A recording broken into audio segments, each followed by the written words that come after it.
Well, hey everybody, I'm Steve Warner. I'm one of the music leaders and co-creators of our weekly Sunday morning live stream from St. Andrew's Church in Owen Sound.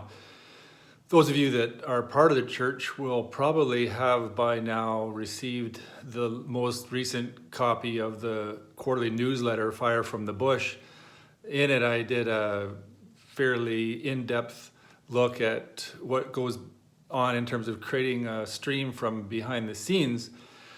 And we thought it may be kind of fun to do a little bit of a video that takes it maybe a little bit further and gives you kind of a live shot of what it looks like here, streaming the live stream from my house, sort of my cockpit at the piano here, if you will.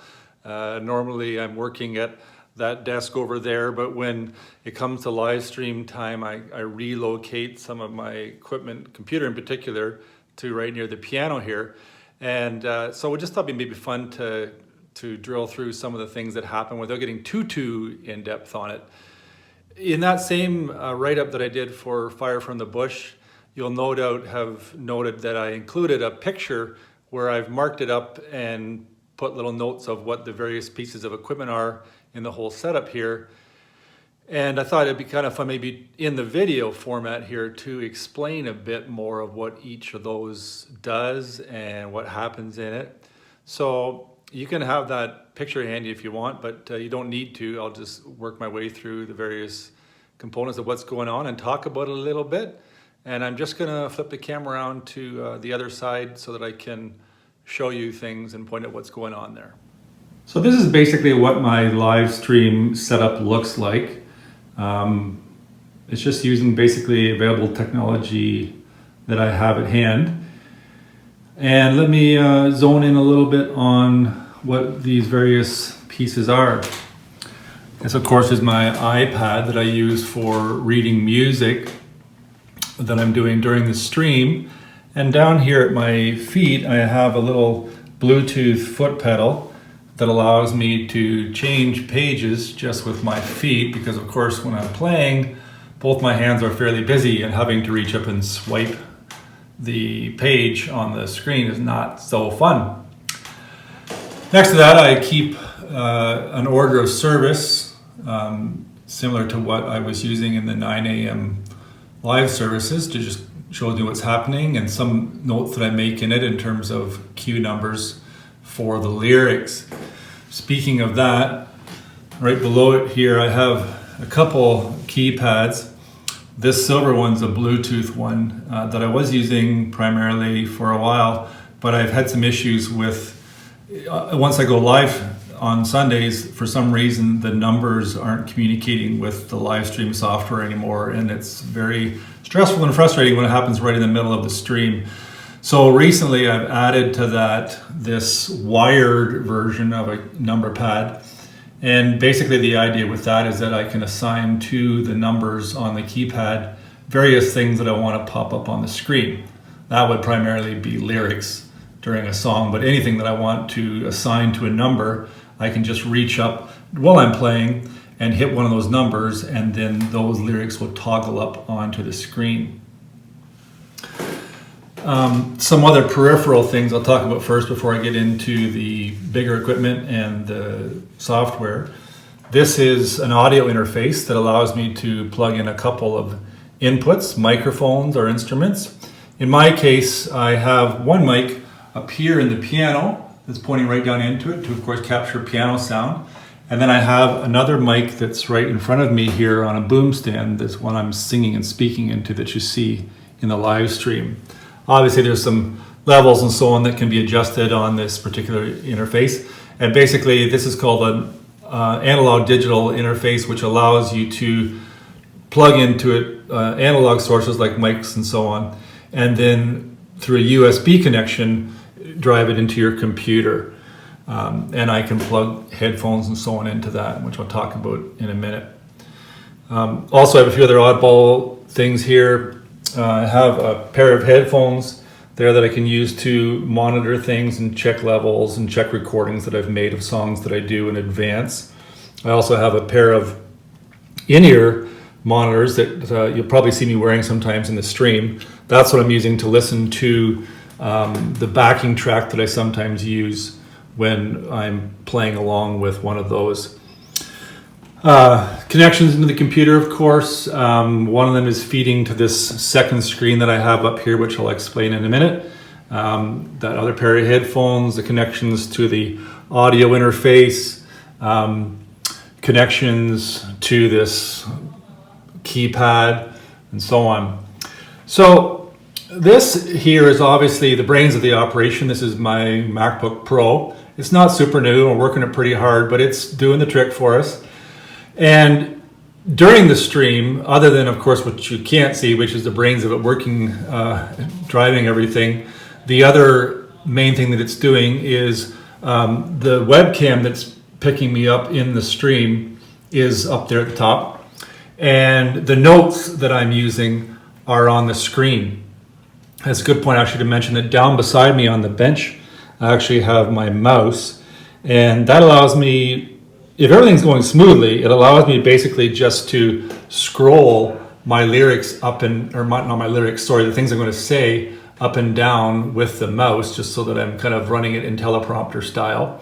If I run into any difficulties during the stream, it also becomes the mouse that allows me to click on things and make real quick adjustments if something's not going as planned.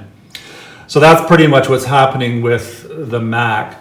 Now, because there's a lot of things going on, I'm using this second screen here, and the second screen is really helpful. I have on it two main things. One is the software called OBS, which is essentially the stream management software where everything is plugged in and set up, and I'll talk more about that in a minute. Right next to that, I actually have a compacted version of the YouTube page, YouTube Studio, which is actually what you guys are seeing being streamed to you. And in essence, what happens is that all the components of the stream are fed here and set up here in OBS. And then OBS talks to YouTube Studio and sends it the stream information. Then YouTube Studio is what is processing that and sending it out to the internet live. And that's what you guys see on a Sunday morning. So that's pretty much an overview of the equipment here. Let me just talk briefly about what happens in OBS. What you're seeing on the screen here right now is what I call the pre-stream screen. And this is a good example of how something is set up. So in OBS, we have three sort of layers of things. First, we have this layer called scenes. And then within each scene is an assortment of sources that I pull in, and I'll talk more about those in a minute. And then the sources will have some component of audio to them, and so there's an audio mixer there. So in the case of this opening pre-screen, there are three components. There is the main picture, which Diana had sent me, of the front of the church. Then there is the logo that I've pulled in. And then there is this scrolling notice at the bottom about the live stream starting at 10:30. So if you look in the sources, you'll see that those three things are in there. There's the scrolling text, there's the St. Andrews logo, and the St. Andrews pic. So each of those are pulled in as a distinctive item inside of that stream. That is one that I use every week, so it's already there. Where the work comes in is that every single item that you see in a live stream, whether it be something that Matthew has pre-recorded, something that I've pre-recorded, anything I'm doing live, anything I'm saying, Chuck or Ted's messages, whoever's sending the message, all those pieces are brought in individually into OBS as a source. So for ones that come from Matthew, those are the easiest to drop in because I literally just create an item in there. For instance, here's hymn number 328, Matthew and the choir, and I just create that scene, drag in the video as a source, and it's done. The ones that get a bit more complicated are the ones where I am doing it live, and inside of that live, of course, we want people to sing along. So I have to then create lyrics that are pulled in and cued. So for instance, today we did They'll Know We're Christians by Our Love. So I set up a scene called Song They'll Know ... Steve, just remind me that it's me that's doing it. And then you'll see that inside of that scene, I've had to set up the 4 different verses. And Scarlett is the name of this audio interface. So I have to have that as an input as well, because that's, of course, where the sound of the microphones is coming from. And then the video capture device is basically the webcam on my Mac, so that you see me live as well. As you can see on the screen, that's what's going on. So the webcam over here is sending that information to OBS. The audio is coming in from Scarlett, and then the verses are set up. So this would be an example of where once I'm playing, then I can reach up and toggle in those lyrics using this number pad, and there comes verse number 1. And then when I press another button, it makes that one go away and on to verse number 2, and so on for verse number 3, and so on. So that's how a fairly simple song works. Some get a little bit more complicated if they're using a rhythm track that I play along with. So what I tend to do for those is pre-record them. It just eliminates the potential for hiccup issues, because we're working the computer and stuff really hard when we do me singing and playing along with a track, and it's recording it and streaming it, and it just gets pretty data intense for my computer. So we've learned kind of by experience that I'm wisest, if I can, to pre-record those kinds of songs ahead of time. The OBS is basically, as I said, the portal that we're putting everything into. So if you look in the scenes here, you'd see an entire list of what happens on a Sunday morning, the various songs that are happening. The ones that are listed as open are ones where it's just basically the webcam talking or looking at me while I talk, and I can either do it with or without a logo in the corner, just to vary things up. And that's pretty much it, what's in there. Obviously the work with this part is the setting up of all these pieces take a fair bit of time to pull together and cue in to a scene. And then when we do another one for another week, we have to copy some forward and tweak and edit and add and so on.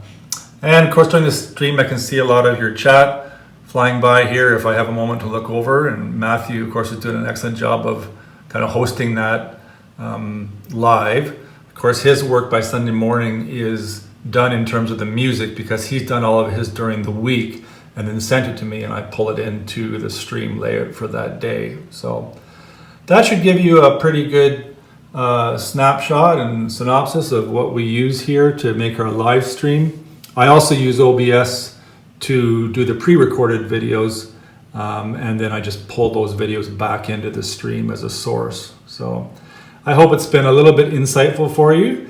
If you have any questions, don't hesitate to send me an email or a text or something, and I can try to answer those. Anyways, thanks, and we'll see you soon.